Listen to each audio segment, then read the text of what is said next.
Aqui. Então chegamos à nossa quinta mensagem no tema Nisso Eu Creio. Então é importante que o cristão ele tenha uma bagagem doutrinária, ele tenha firmeza no que crê, porque hoje a cada dia se lança uma nova religião, se lança um novo grupo religioso, e aí cria-se uma confusão religiosa no mundo. O que realmente nós devemos crer? Em que nós cremos? Porque a doutrina é a base da nossa fé. Aquilo que cremos é a forma como vamos agir, como vamos viver. Então é importante ter uma crença digna, fiel às Sagradas Escrituras. Então iniciamos o estudo falando sobre a importância da palavra, da Bíblia. Então todas as doutrinas estão reveladas a nós na Escritura. Então a Bíblia é a palavra de Deus, é a pura verdade do nosso Senhor. Então tudo o que Ele quer que nós saibamos está escrito neste livro. Então se alguma coisa não está escrita é porque Deus sabe que não é necessário ou não é o momento. Vai ter um tempo onde nós vamos passar uma eternidade com Deus e será uma eternidade aprendendo juntamente com o Senhor, diretamente de Deus. Então, com certeza, aguardar essas respostas que hoje não encontramos na Bíblia, será um momento de muita alegria no céu, quando teremos todas as respostas diretamente dos lábios do Senhor. Mas, já que não temos todas as respostas que buscamos, mas nós temos todas as respostas que precisamos. Isso é que é importante. Tudo que você precisa para crer em Deus, para viver em obediência, está na Bíblia. Então vamos crer e obedecer. Esse é o papel de todo cristão. A doutrina sobre Cristo é uma doutrina extremamente importante, pois ela afeta diretamente a vida do homem. Quando compreendemos corretamente essa doutrina, chegamos diante da grande necessidade do ser humano, a necessidade de salvação. Então vejamos a pessoa e obra de Cristo essa noite. Para entendermos melhor, precisamos responder a duas perguntas. Então a mensagem de hoje vamos responder a duas perguntas. A primeira delas, quem é Jesus? Quem é Jesus? Quem foi Jesus? Quem é esta pessoa?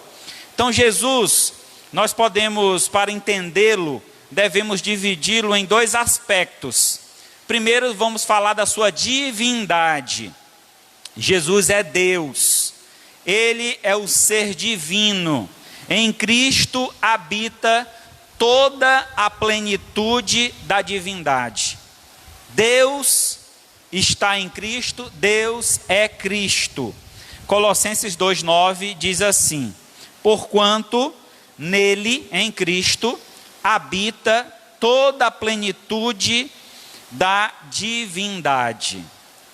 Tudo que está em Deus está em Cristo Jesus. Então isso é muito forte, é muito profundo.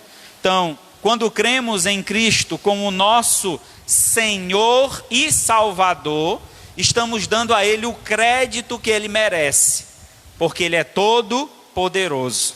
Ele tem poder para nos guardar, Ele tem poder para nos livrar.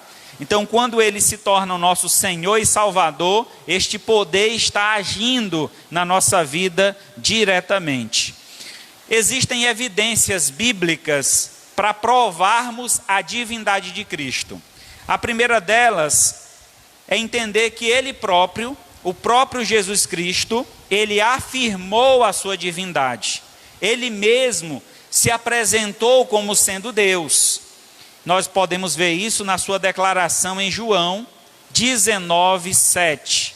Abra sua Bíblia em João, Evangelho de João, capítulo 19, versículo 7.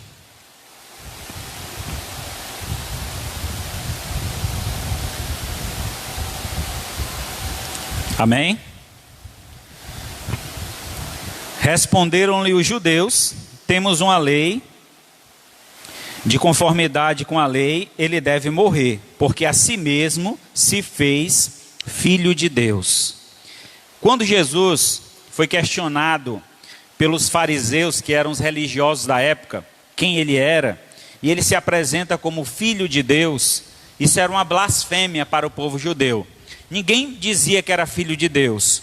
Hoje nós temos uma cultura diferente, uma cultura miscigenada, misturada, onde as pessoas, se você for lá fora, perguntar a um bêbado, a um drogado, a seja qual for a pessoa na rua, quem é filho de Deus? Ele vai dizer, eu, todos nós, todos somos filhos de Deus. Então isso foi isso permeia a nossa cultura, isso estraga muito do que é o valor de ser filho de Deus, do que é ser reconhecido como filho de Deus. Nenhum judeu se declara filho de Deus, porque ele entende que Deus só tem um filho, que é o Messias, o enviado de Deus. Jesus é o unigênito filho de Deus, quer dizer, o único. Lá em João 3,16 diz, porque Deus amou o mundo de tal maneira que deu seu filho unigênito, para que todo aquele que nele crê não pereça, mas tenha a vida eterna. Então, quando Jesus diz que é filho de Deus, os judeus ficaram assustados.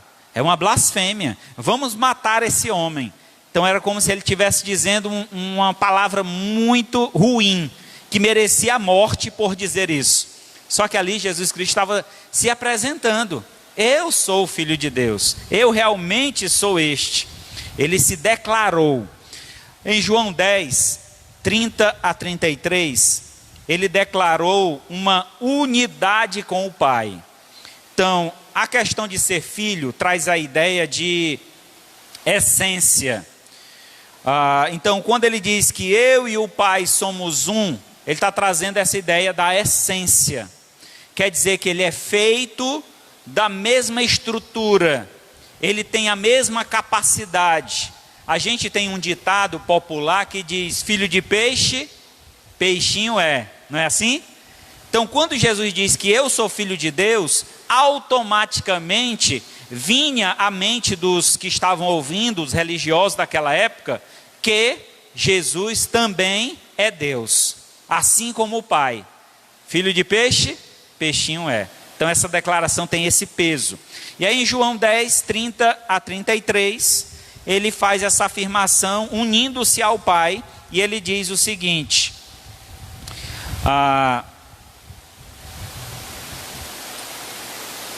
verso 30, eu e o Pai somos um. Novamente pegaram os judeus em pedras para lhe atirar. Vendo que eles queriam matar Jesus porque dizia que ele e o Pai, quem é o Pai dele aqui? Deus. Eu e Deus somos um. Uma só pessoa, uma só essência, um só ser. Então eles estavam ali unidos com um propósito. E disse Jesus, tenho-vos mostrado muitas obras da parte do Pai, por qual delas me apedrejareis? Tudo que Jesus fez aqui nessa terra foi o bem. Ele pregou às pessoas, ensinou a verdade de Deus, curou pessoas. Aí ele fez o bem por onde passava. E aí os judeus queriam apedrejá-lo, matá-lo, porque ele se declarava Deus, Filho de Deus. Em João 8,58, ele afirmou a sua pré-existência, usando o título Eu Sou. Lá em João 8,58 ele diz, antes que Abraão existisse, eu sou. Quem era Abraão? Abraão era o pai da nação de Israel. Deus separou um homem e disse a ele, de ti farei uma grande nação. Que nação era essa? A nação de Israel. Então isso já havia se passado muitos e milhares de anos. E aqui então Jesus vem e diz, antes que Abraão existisse, eu sou. Essa expressão eu sou quer dizer o autoexistente, o todo-poderoso. Antes que o pai Abraão, que era tão respeitado pelos judeus, existisse, Jesus Cristo já existia, porque ele é um ser eterno. Ele sempre existiu. Ele é autoexistente. Não houve um momento que Jesus não existisse. Ele sempre existiu. Lá no Jardim do Éden, no início de tudo, quando Deus disse, façamos o homem a nossa imagem e a nossa semelhança. Com quem Deus estava falando? Com o Filho e com o Espírito Santo. Deus Pai, Filho e Espírito Santo. Nós cremos em um Deus trino, é uma trindade, são 3 pessoas e uma só essência. Jesus também, ele declara a sua divindade quando ele aceita a adoração que é devida a Deus. Jesus, nascendo na nação judaica, sendo um judeu de prática, ele sabia muito bem que um dos mandamentos é que só devemos adorar a Deus. Só a Deus adorarás, só a Ele prestarás culto. E aí lá em João, verso 20, capítulo 20, versículo 28. João 20, 28. Diz assim: respondeu Tomé, Senhor meu e Deus meu.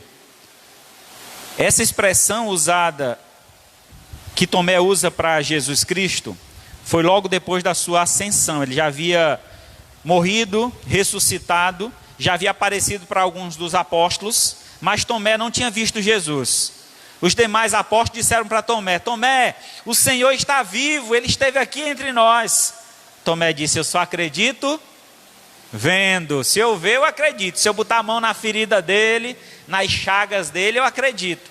Então Jesus aparece para ele e disse: Tomé, feliz daqueles que crerão sem nunca terem me visto.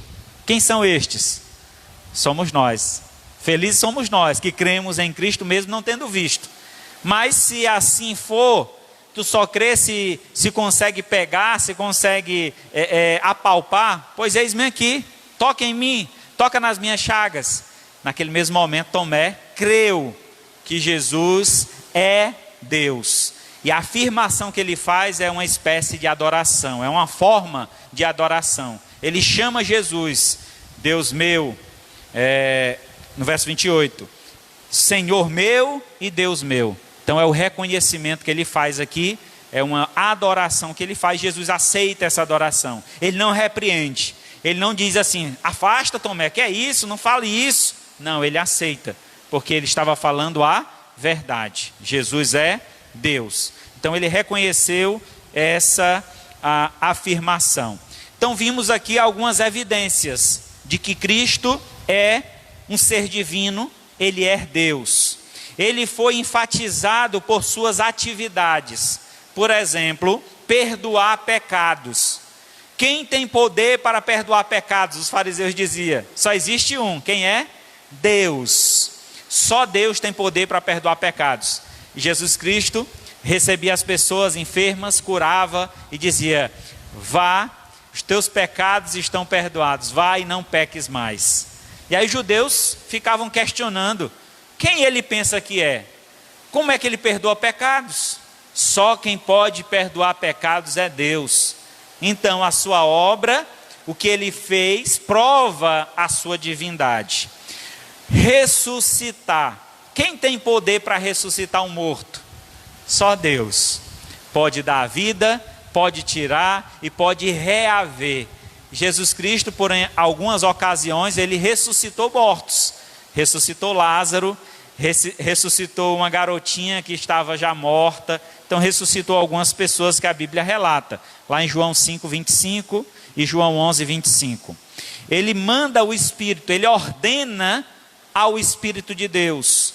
Ele diz lá em João 15, 26, que ele iria partir, voltar para o Pai, mas enviaria o Consolador. Quando eu for, eu vos enviarei o Espírito Santo. Então ele diz, a ordem ele daria para que o Espírito Santo viesse, para ficar aqui como uma garantia de que ele voltaria para nos levar para o céu. Também ele tem o poder da criação. Lá em João capítulo 1, diz que no princípio era o verbo estava com Deus e o verbo era Deus. Além disso, ele diz também que ele estava no princípio com Deus. Todas as coisas foram feitas por intermédio dele, e sem ele nada do que foi feito se fez. Jesus ordenou, junto com o Pai, a criação. Quando Deus disse, haja luz, quem foi que falou? Foi o Pai? Foi o Filho? Ou foi o Espírito Santo? Ou foram os três juntos? Acredito que os três. A palavra ali traz a ideia de uma consonância, de um pensamento conjunto, de um acordo, de uma decisão perfeita. Haja luz e houve luz. O poder se dá nessa união da Trindade. Então os três trabalham juntos, os três trabalham com um só propósito, a glória do seu nome. Então nós vimos aqui a divindade de Cristo, mas Cristo também, além de ser um ser divino, também foi um ser humano. Então a sua humanidade é outra característica importante na pessoa de Cristo. Jesus possui a perfeita humanidade, e é nele que podemos ver o exemplo de como deve ser um ser humano. Às vezes a gente olha para as pessoas, às vezes o aspecto físico, às vezes um aspecto intelectual, a gente deseja ser como aquela pessoa, a gente admira, por exemplo, um artista, por exemplo, uma pessoa muito inteligente, e diz, como eu queria ser como fulano, ali é perfeito, ali é um homem, ali é uma mulher. Então a gente costuma olhar para as pessoas e tomar como exemplo, eu acho tão bonito o cabelo de fulano, eu quero ter o cabelo igual do fulano. Eu acho bonito a forma como fulano se veste. E a gente costuma imitar as pessoas. E quando imitamos, isso é uma característica de encontrar perfeição. Eu acho tão bonito que eu quero me parecer com essa pessoa. Eu acho isso tão perfeito que eu quero ser igual. Então, quando falamos de perfeição, o exemplo maior e mais digno é a pessoa de Cristo. Se existe um ser humano perfeito aqui nessa terra, é Jesus. Porque ele é um homem sem pecados. Ele é um homem que não cometeu pecado. E todos nós, os demais aqui da terra, somos pecadores. Então, de alguma forma, somos imperfeitos. Porque o pecado, ele causa imperfeição em nós. Por conta do pecado, nós praticamos e agimos de forma incoerente, inconstante, que muitas vezes negamos a graça de Deus em nossa vida. Então, se queremos ser perfeitos, busquemos então essa perfeição na pessoa de Cristo. Efésios 4:13 diz assim: até que todos cheguemos à unidade da fé, do pleno conhecimento do Filho de Deus, à perfeita varonilidade, à medida da estatura da plenitude de Cristo. Essa expressão plenitude usada na Bíblia, ela traz a ideia de perfeição. A plenitude que se refere esse texto especificamente é a maturidade. Quando é que nós vamos chegar a ser perfeitos? Quando amadurecermos na fé e passarmos a agir como Cristo agiria aqui nesse mundo, quando ele estava nesse mundo. Então, quando tivermos essa maturidade de tomar decisões, de fazer escolhas dentro da vontade de Deus, estamos nos tornando maduros na fé. Homens e mulheres perfeitos aos olhos de Deus. Em muitos momentos, irmãos, nós não passamos de meninos, agitados de um lado para o outro, somos levados por todo o vento de doutrina. Alguém chega, a igreja tal ali é que é bom. Mas o pastor fala tudo da vida da gente. Eu não preciso de um pastor para falar da vida de ninguém. Tem um Facebook já para fazer isso, né? Eu preciso é de Deus. É Deus que precisa falar. Eu que preciso ouvir sobre Deus. Eu preciso aprender sobre Deus. Sobre a minha vida eu já sei. Eu quero aprender sobre Deus. Eu quero ser perfeito. Porque a minha vida é imperfeita. Às vezes, quando você olha lá nas redes sociais, é uma vida perfeita. Como é bonito.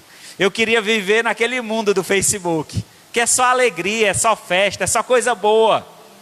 Mas a vida real não é assim. Na vida real nós passamos por dificuldades. Na vida real nós ficamos tristes. Na vida real nós nos iramos. Então entendemos que aquilo não é real. Então a vida real está em Cristo. E se queremos ser um humano perfeito, devemos buscar esta humanidade. Evidências então da humanidade de Cristo. Ascendência humana. O que quer dizer isso? Jesus teve uma genealogia. Nós encontramos em Mateus e Lucas essa genealogia. Fulano nasceu de Cicrano, que trouxe Beltrano. Então, lá em Mateus, em Lucas, nós encontramos duas genealogias. Uma em que Jesus vai até a pessoa de Adão. Lucas leva Jesus do seu nascimento e faz a ligação de pai e filho até chegar em Adão. E já em Mateus nós encontramos essa genealogia até a pessoa de Davi. Então encontramos essa genealogia porque ela é importante. Ela faz ligação, ela mostra que Jesus era realmente humano. Ele tinha descendentes, ele tinha uma genealogia, uma ligação familiar. Nascimento humano. Jesus teve um nascimento humano. A sua concepção é que foi sobrenatural, sobre-humana. Ele foi concebido pelo poder do Espírito Santo. Isso não quer dizer que o Espírito Santo coabitou com Maria, teve algum tipo de relação íntima. Não. Ele foi concebido, ele foi colocado lá dentro. Como isso? De forma sobrenatural. Então foi colocado lá e ele veio à vida. O seu nascimento, por exemplo, foi de forma normal, como qualquer outra criança. Ele nasceu de forma normal, parto normal.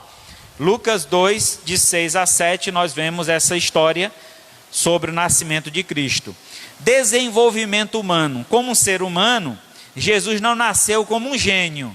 Quando criancinha, plim, fazia milagres e coisas assim, a mamãe lá, digamos, a mamãe estava lá na cozinha fazendo a janta, e ele lá no becinho, né, com fome, querendo mamar, aí ele só estralava o dedo, aí Maria aparecia do lado dele para ele mamar. Não, ele não fazia isso.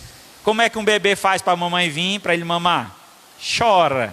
Então, Jesus chorava para que a mamãe viesse, era uma criança normal. Ele cresceu e desenvolveu como todas as pessoas. Lucas 2, 40, versículo 40 e o versículo 52. Vamos ler esses dois versículos em Lucas, é muito interessante. Estamos estudando nas quartas-feiras sobre a pessoa de Jesus e temos lido já esse texto. E é interessante observar essa fase de Jesus Cristo em edificação, em crescimento, naturalmente, como qualquer um de nós. Lucas 2, 40, versículo 40, e depois o versículo 52. No versículo 40 diz assim: crescia o menino e se fortalecia, enchendo-se de sabedoria e graça diante de Deus, sabedoria e graça de Deus, a graça de Deus estava sobre ele. Então é porque eu estou confundindo os dois versículos. Esse primeiro verso diz que ele crescia e se fortalecia, se enchendo de sabedoria e da graça de Deus. No versículo 52 diz: crescia Jesus em sabedoria, estatura e graça diante de Deus e dos homens. Tanto Deus quanto os homens viam esse crescimento de Jesus. Então aqui a história, ela conta duas fases: o seu nascimento, a sua apresentação no templo com 8 dias de nascido e a sua ida ao templo aos 12 anos de idade. Essa ida ao templo era o momento em que as crianças iam e se apresentavam como conhecedores da Escritura. Então a criança com 12 anos já conhecia todo o Pentateuco, os 5 primeiros livros da Bíblia decorado. E ele tinha então esse papel de ir lá à frente e se apresentar diante dos sacerdotes. Seria um tipo de batismo de entrada à maturidade na fé. Então, para um judeu, a criança passava por esse processo, mostrando que agora ela estava passando da infância, deixando de ser criança e se tornando um homem, aos 12 anos de idade. Hoje nós temos homens e mulheres com mais de 20 anos em casa e a mãe tratando como meu bebê. Ô meu bebê, já tomou banho, bebê? Bebê, comeu alguma coisa, bebê? Bebê o quê, rapaz? Bote para trabalhar, bote para fazer alguma coisa. Isso não é mais bebê, não. 12 anos, já estava com a responsabilidade e cumprindo suas responsabilidades. Jesus é nosso exemplo. Ele participava da vida religiosa. Lucas 4:16, 6:12, Mateus 4:4. Então Jesus ia ao templo, Jesus lia a Escritura, Jesus pregava, Jesus falava do amor de Deus. Então ele tinha uma religiosidade, ele fazia parte dessa religiosidade humana. E ele teve uma morte natural. Jesus, ele foi crucificado, mas ele morreu naturalmente. De que forma, como assim, pastor? João 19, abra lá a sua Bíblia. João 19, 32 ao 34.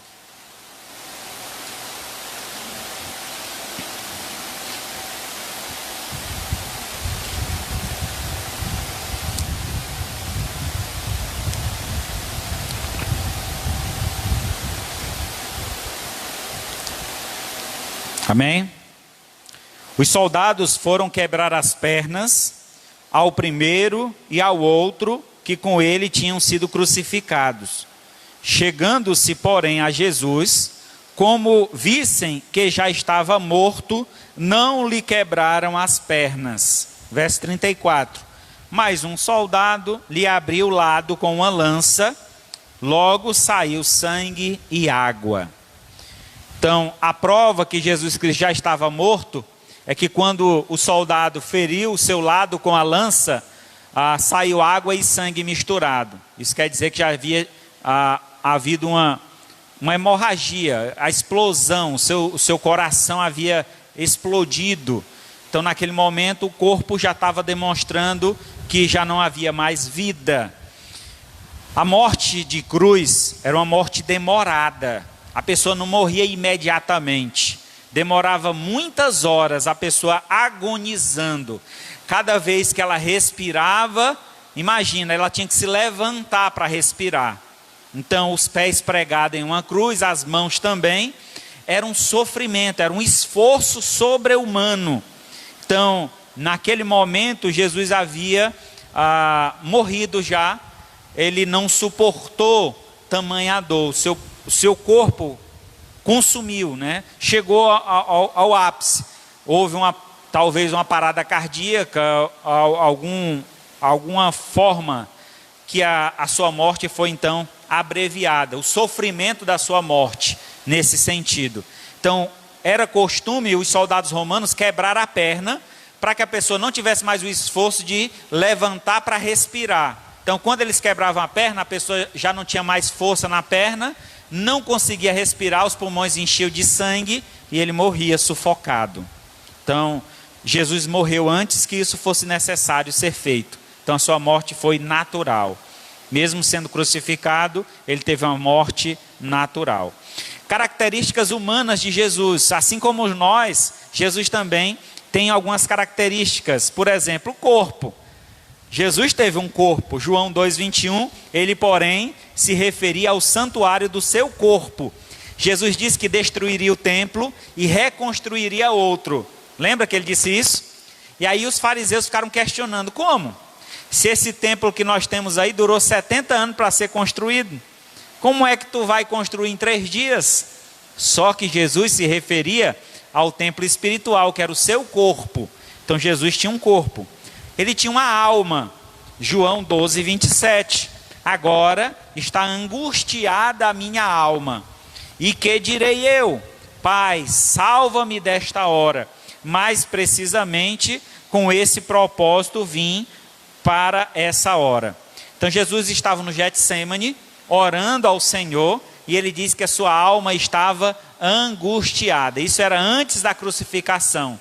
Ele já estava preocupado sobre o que ele teria que enfrentar. Então o próprio Jesus se angustiou. É interessante que a Bíblia diz, né? Não andeis ansiosos. A expressão ânsia, ansiedade, traz a ideia de angústia também, de tristeza. Então Jesus estava ansioso, e por conta dessa ansiedade do fato da crucificação, seu coração estava angustiado, estava entristecido. E assim Jesus enfrentou a cruz em nosso lugar. Limitações humanas Jesus teve várias. Por exemplo, Jesus sentiu fome em Mateus 4, verso 2. Ele sentiu sede em João 19, 28. Ele ficou cansado em João 4, 6. Ele se sentiu só em Mateus 26, 36. Ele sentiu sono em Mateus 8, 24. Ele ficou triste e angustiado em Mateus 26, 37 e 38. Então Jesus, ele sentiu tudo que nós sentimos. Todas as nossas limitações físicas, ele também sentiu. Às vezes nós somos muito vitimistas. A gente se coloca em uma situação de que o nosso sofrimento é maior de todos. Ah, meu Deus, por que tu me abandonaste? Senhor, não dá nada certo na minha vida. A gente começa a praguejar contra Deus, dizer que nós somos esquecidos de Deus. Irmão, não faça isso. Imagine o tamanho do sofrimento de Jesus. Não foi fácil. Jesus nunca foi rico. Jesus nunca teve muitos recursos. Jesus nunca teve o que a gente tem hoje.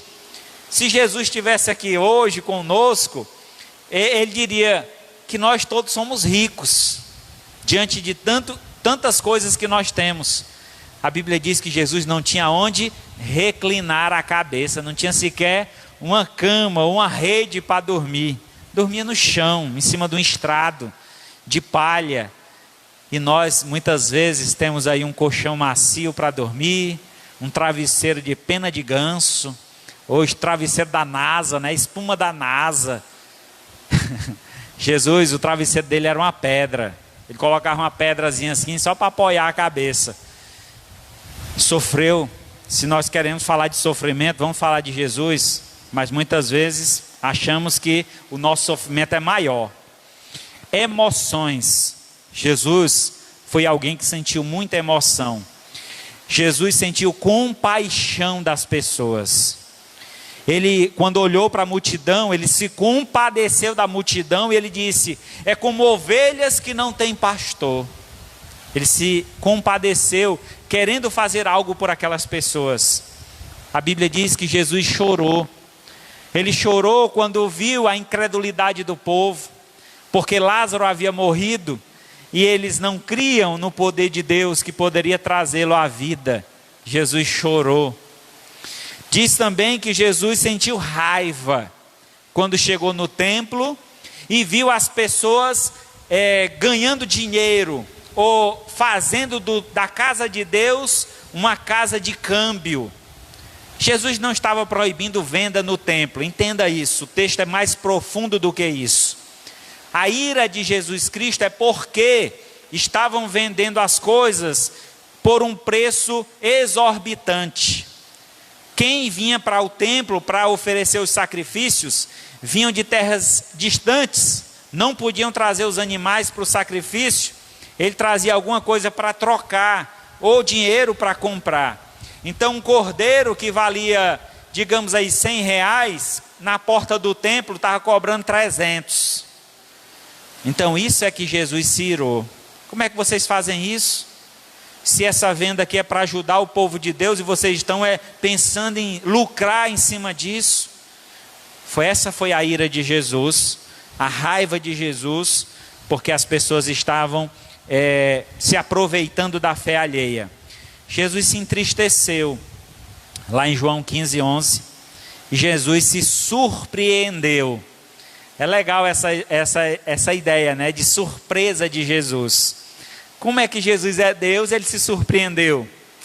Aqui ele estava na terra como homem. Ele deixou o uso natural dos seus poderes. Ele esteve aqui na terra como homem, apenas como homem. E como homem, ele teve essas limitações, ele sentiu essas emoções, assim como nós. Mas existe uma diferença de Jesus para nós, que é a sua impecabilidade. Jesus nunca pecou. A obra de Cristo na cruz só tem valor sendo exercida por alguém que nunca pecou, pois este pagaria pelo pecado de todo o povo. Seu sacrifício foi perfeito. 1 Pedro 1, 18 e 19. Sabendo que não foi mediante as coisas corruptíveis, como prata ou ouro, que fostes resgatados do vosso fútil procedimento, dos vossos pais vos legaram, mas pelo precioso sangue do Cordeiro, sem defeito, sem mácula, o sangue de Jesus. Mostrou que o pecado não faz parte da natureza humana. Jesus foi homem 100% e não pecou. O pecado não faz parte da natureza humana. Então a expressão que muitas vezes usamos, errar é humano. Você já ouviu essa expressão? Às vezes queremos justificar o nosso erro em dizer, mas errar é humano, todo mundo erra. Errar não é humano, errar é pecado. A palavra pecado no original grego quer dizer errar o alvo. Toda a vida que nós erramos, nós estamos pecando, porque deixamos de acertar o alvo. Qual é o alvo da vida do ser humano? A glória de Deus. Nós fomos feitos para a glória de Deus. E quando não glorificamos a Deus com a nossa vida, com o nosso procedimento, erramos. Erramos o alvo, que é a glória de Deus. E consequentemente a isso, estamos em pecado. Jesus, na sua vida aqui na terra, tudo o que ele fez foi para a glória de Deus. Ele priorizou Deus na sua vida. E com isso, ele não pecou. A gente pode chegar a esse patamar de não pecar, acredito que só na eternidade. Mas o que é bom é sabermos que o pecado que nós cometemos, ele foi pago por Jesus. O sangue de Cristo nos purifica de todo o pecado. Sabe qual é o pecado que Jesus não perdoa? O pecado que não se arrepende. Quando você não se arrepende do que fez, não tem como ele perdoar. Só tem como a gente perdoar alguém quando a pessoa pede perdão. Me desculpa, eu errei. Não é verdade? Como é que eu vou perdoar alguém se ele não reconhece que errou, que pecou? Então é necessário o arrependimento. E arrepender-se é deixar a prática, voltar-se para uma outra realidade. Então Jesus Cristo foi perfeito em não pecar e nos dá o exemplo para que também vivamos esta vida em plena obediência a Deus. E quando pecarmos, temos um advogado junto ao Pai, o nosso Senhor Jesus Cristo, que nos purifica de todo o pecado. Precisamos nos arrepender. Não nos entregamos ao pecado. Que o pecado na nossa vida, ele seja, digamos, de uma forma não premeditada, não preparada, mas que ocorre de uma hora ou outra, porque não estamos livres. A Bíblia diz que o diabo anda ao nosso derredor, procurando uma brecha para nos tragar. Então a qualquer momento nós podemos ser atacados pelo diabo, deslizar, cair em uma falha, em um erro, em um pecado. Então devemos lembrar que Deus estará sempre alerta, sempre atento a ouvir o nosso clamor, o nosso pedido de perdão e arrependimento, e Ele nos perdoará de todo o pecado. Então é importante essa decisão, não se entregar ao pecado. Já que eu sou pecador, vou entregar minha vida ao pecado. Não. Quem é salvo no Senhor Jesus reconhece que cada vez que nós pecamos, ofendemos a um Deus que é puro e santo, que não merece a nossa atitude de pecado. Então, evidências da sua impecabilidade, evidências que Jesus nunca pecou. Testemunho bíblico, em 1 João 3,5. Sabeis também que ele se manifestou para tirar o pecado, e nele não existe pecado. 1 João 3,5. Testemunho do próprio Jesus, João 8,46. Quem dentre vós me convence de pecado? Quem dentre vós pode dizer que eu cometi algum pecado? Ninguém, porque eu nunca pequei.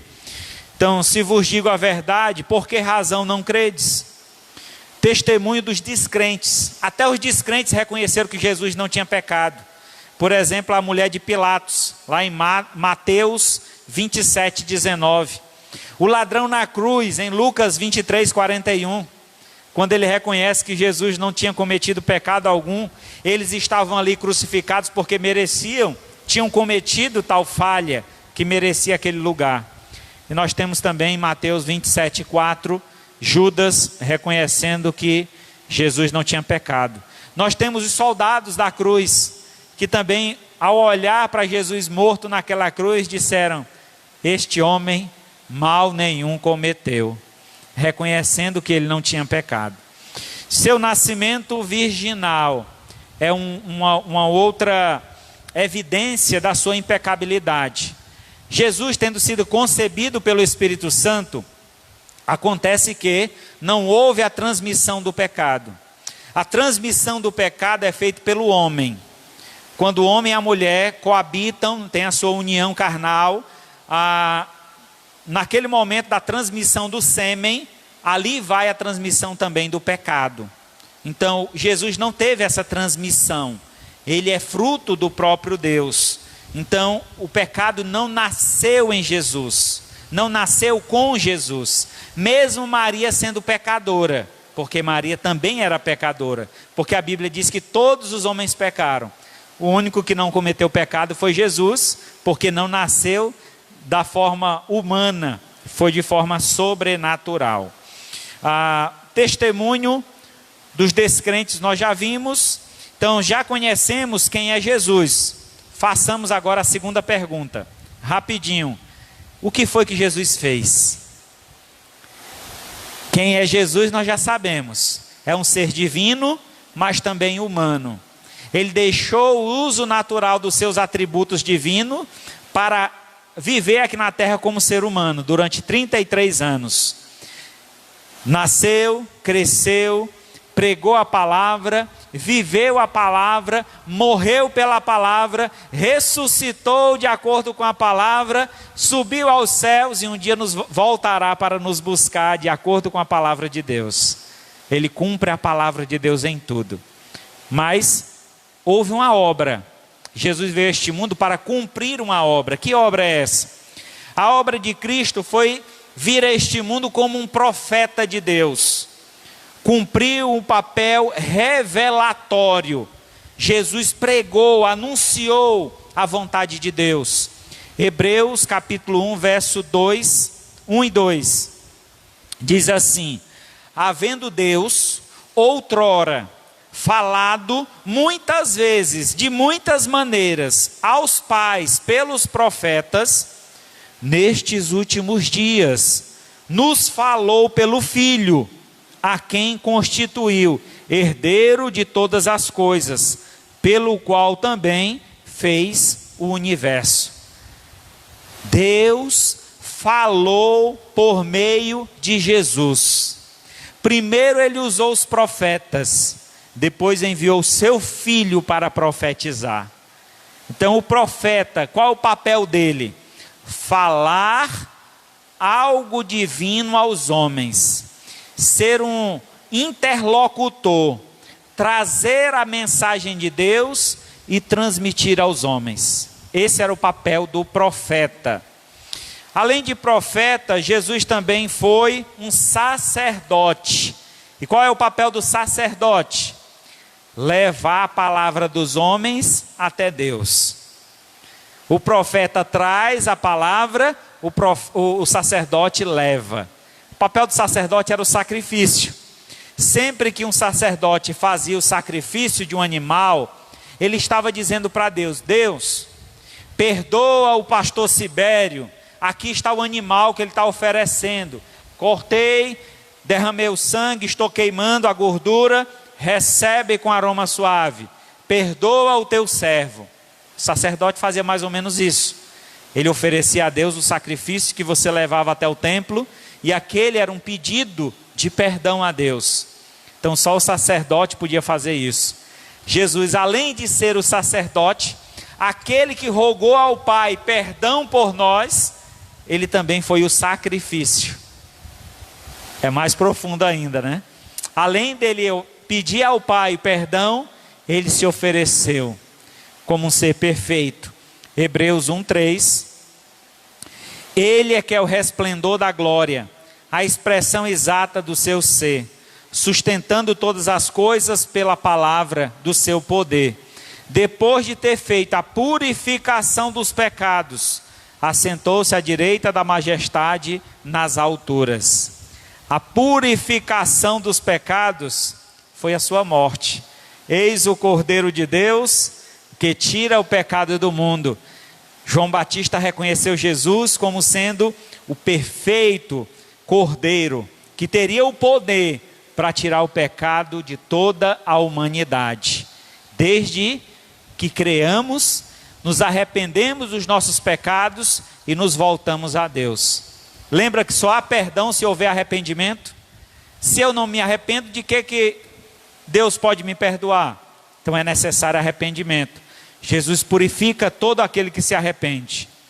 Além de ser profeta, sacerdote, outra obra de Cristo aqui na terra é o seu reinado. Ele foi profeta, sacerdote e rei. Ele governa sobre tudo. Hebreus 1:8. Mas acerca do Filho, o teu trono, ó Deus, é para sempre. E o cetro de equidade e cetro do seu reino. Jesus veio instituir o reino de Deus aqui na terra. Iniciar o reino. E então nós entramos no reino de Deus a partir do momento que reconhecemos Jesus como Senhor e Salvador da nossa vida. Estágios da obra de Cristo. A obra de Cristo há alguns estágios. O primeiro deles é a humilhação. Sabe qual foi a maior humilhação de Jesus? Você imagina? Qual a maior humilhação de Jesus? Foi na cruz? A maior humilhação de Jesus foi a encarnação. Um ser eterno, um ser divino, tornar-se homem. Já pensou? Quanta limitação! Isso é uma humilhação para Deus. Então a Bíblia diz que lá em Filipenses 2, quando ele diz que ele se humilhou, assumindo a forma de servo, não é isso? Vamos lá para o texto. Filipenses capítulo 2.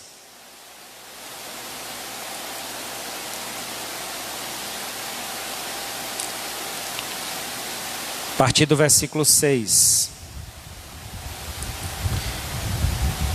Pois ele, subsistindo em forma de Deus, não julgou com usurpação ser igual a Deus. Antes, a si mesmo se esvaziou, assumindo a forma de servo, tornando-se em semelhança de homem, reconhecido em figura humana. A si mesmo se humilhou, tornando-se obediente até a morte e morte de cruz. Está aqui a humilhação de Cristo. Ele foi homem, sendo homem, sem pecado, ainda assumiu o nosso lugar na cruz. Quem merecia ser crucificado éramos nós, mas ele tomou o nosso lugar, para que nós hoje pudéssemos assumir o lugar dele, aqui na terra, representando os filhos de Deus. Nós somos representantes de Deus nessa terra. Nós podemos dizer, eu sou filho de Deus, porque Deus me amou e me resgatou, me tirou do lamaçal de pecados e me deu uma vida nova. Essa é a glória que nós devemos proclamar. Vida terrena faz parte da humilhação de Cristo. Ele ficou sujeito às leis físicas e humanas. Jesus sofreu tudo que nós podemos passar. Talvez o que Jesus passou necessidade, sentiu fome, Jesus passou. Talvez teve que dormir um dia na rua, não ter onde dormir. Já aconteceu isso com você? Jesus passou noites em claro, no deserto, sem ter um lugar para dormir. Outra parte da sua humilhação, do estágio da vida de Cristo, é sua morte e sepultamento. Em 1 Coríntios 15, 3 e 4. Antes de tudo, vos entreguei o que também recebi. Cristo morreu pelos nossos pecados, segundo a Escritura. Foi sepultado e ressuscitou ao terceiro dia, segundo a Escritura. O segundo estágio da vida de Cristo é a exaltação. Ele foi exaltado. A sua ressurreição. 1 Coríntios 15, 20. Mas de fato Cristo ressuscitou dentre os mortos, sendo ele a primícia dos que dormem. Os que dormem aqui são os que morreram. Ascensão e assento à direita do Pai. Marcos 16, 19. De fato o Senhor Jesus, depois de ter lhe falado, foi recebido ao céu e assentou-se à destra de Deus. Essa expressão usada aqui no texto, à destra de Deus, é o lado direito de Deus. Quem senta ao lado direito de Deus, quem está ao lado direito de alguém, é alguém de confiança. Nós usamos aqui uma expressão costumeira, dizemos, fulano de tal, meu braço direito, é alguém que eu confio. Então Jesus Cristo está hoje glorificado ou exaltado. Ele reassumiu o trono, estando ao lado direito do Pai, em um lugar de plena confiança, um cargo de confiança. E aí, parte da sua exaltação será a segunda vinda. Um dia ele voltará para verdadeiramente dar início ao seu reino aqui na terra, completamente, né? Então João 14, 3, e quando ele for e vos preparar lugar, voltarei e vos receberei para mim mesmo, para que onde eu estou, estejais vós também. Então essa faz parte da exaltação. E temos a parte da glorificação, que quando nós partirmos para o céu, para habitar com Cristo, ele será glorificado completamente, assim como nós temos um corpo glorificado, teremos um corpo glorificado, Jesus também será glorificado pela nossa ida. Nós exaltaremos o seu nome. Ele é merecedor de toda honra e de toda glória, assim como o Pai, assim como o Espírito Santo. A sua expiação, significado da expiação de Cristo. Cristo ofereceu-se a si mesmo em nosso lugar. Um sacrifício perfeito e único. Hebreus 9, 28. Assim também Cristo, tendo oferecido uma vez para sempre, para tirar os pecados de muitos, aparecerá a segunda vez, sem pecado, aos que aguardam para a salvação. Jesus voltará para nos levar para si. Extensão, por quem Jesus morreu. Esse é um ponto importante. Por quem Jesus morreu. Será que Jesus morreu por todas as pessoas? Sim ou não? Sim. Todos sem distinção ou todos sem exceção? Todos sem distinção. Jesus morreu por todos sem distinção. O que quer dizer isso, pastor?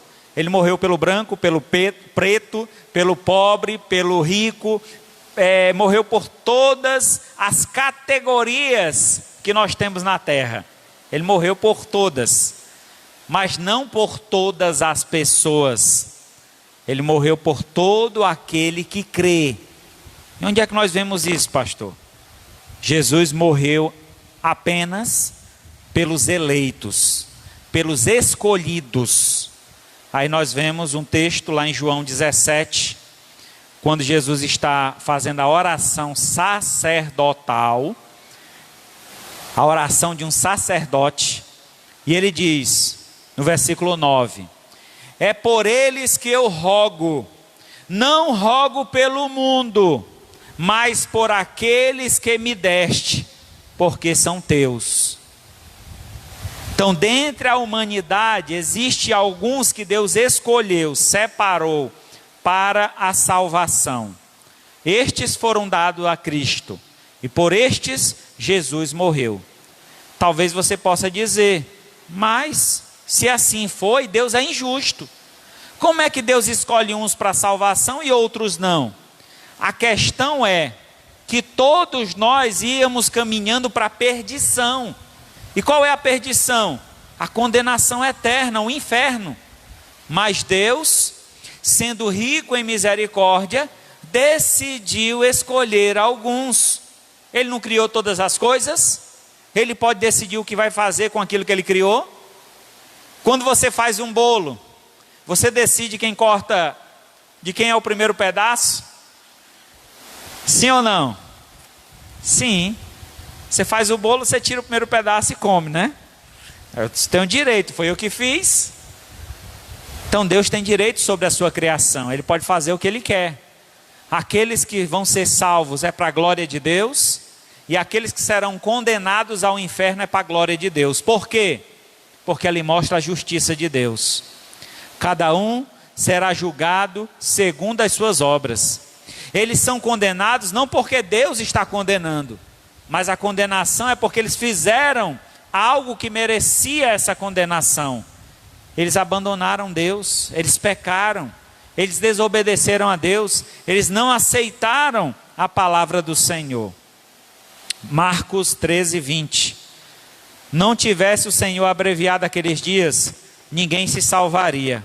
Mas por causa dos eleitos que Ele escolheu, abreviou tais dias. Então Deus tem um povo escolhido. E este povo é por quem Ele derramou o seu sangue. Lá em João 3,16, é um versículo que todo crente tem que ter decorado. Porque Deus amou o mundo de tal maneira que deu o seu Filho unigênito para que todo o que nele crê não pereça, mas tenha a vida eterna. A ideia ali é de salvação. A salvação é para aquele que crê. Todo o que crê será salvo. E o que não crê já está condenado, porque não creu no unigênito Filho de Deus. Definição da morte de Cristo, e vamos encerrar por aqui. A morte de Cristo, ela teve 3 aspectos. Primeiro, ela foi propiciatória. O que quer dizer isso, pastor?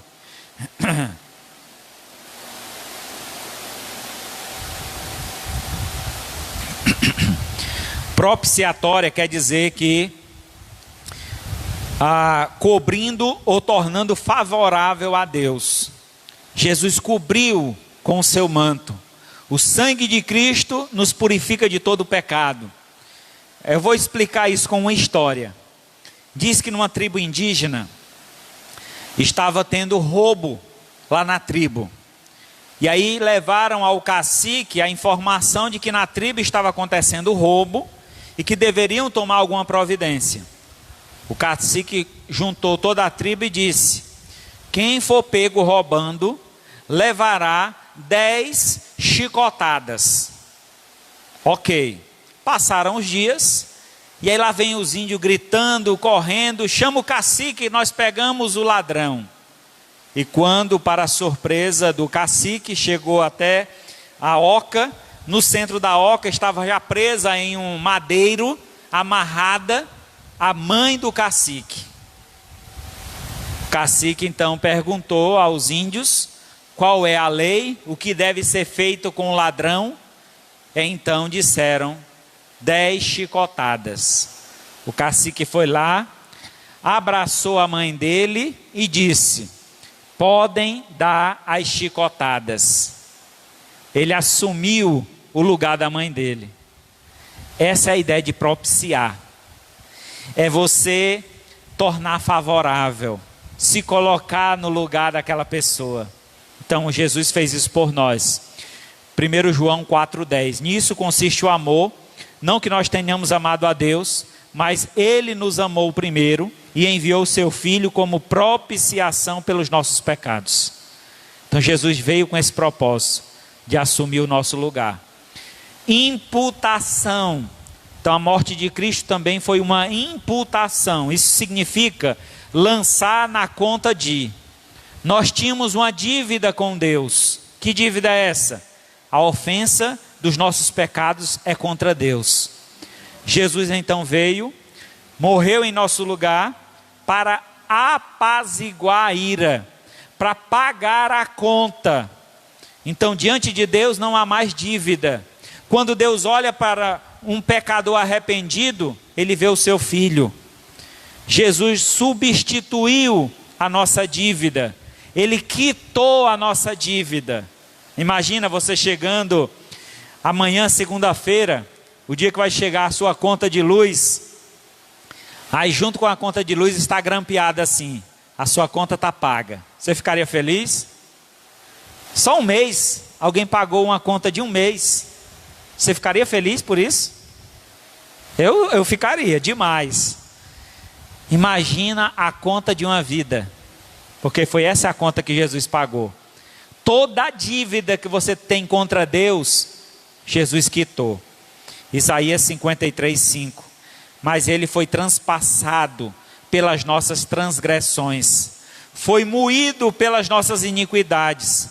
O castigo que nos traz a paz estava sobre ele, e pelas suas pisaduras fomos sarados. E a sua morte, por último, foi substitutiva. Em lugar de... Ele substituiu aquele que deveria morrer. Ele assumiu o nosso lugar. É como o cacique lá, né? Ele substituiu a mãe dele. Jesus morreu em nosso lugar. O justo pelo pecador. Gálatas 3:13. Mas Cristo nos resgatou da maldição da lei, fazendo-se Ele mesmo maldição em nosso lugar. Porque está escrito: maldito todo aquele que for pendurado em um madeiro. 1 Pedro 3,18 também: pois Cristo também morreu uma única vez pelo pecado, pelos pecados, o justo pelos injustos, para nos conduzir a Deus, morto sim na carne, mas vivificado no Espírito. Concluindo então, conhecendo a pessoa e obra de Jesus Cristo, podemos perfeitamente entender a grandeza de um Deus tão poderoso que se coloca em nosso lugar, para nos dar uma oportunidade para vivermos ao lado dele. Você crê no amor de Deus? Agora, diante de nós está a prova do amor de Deus. Você está pronto para retribuir esse amor? Romanos 5:8. Mas Deus prova o seu próprio amor para conosco, pelo fato de ter Cristo morrido por nós, sendo nós ainda pecadores. E João 15:13. Ninguém tem maior amor do que esse, em dar a própria vida pelos seus amigos. Vós sois os meus amigos, os amigos de Cristo, se fizer o que Ele vos manda. João 15, versículo 13 e 14. A vida de Cristo aqui na terra é uma prova de amor. Ele provou o seu amor através da sua pessoa e através da sua obra. E o que Ele requer de nós? Que reconheçamos este amor e que ofereçamos a Ele uma vida dedicada. Que tenhamos um amor recíproco, não um amor apenas de uma parte, onde só Ele mostra amor a nós. Ele quer também que nós mostremos o nosso amor a Ele. E que amor é esse que você tem para oferecer a Deus esta noite?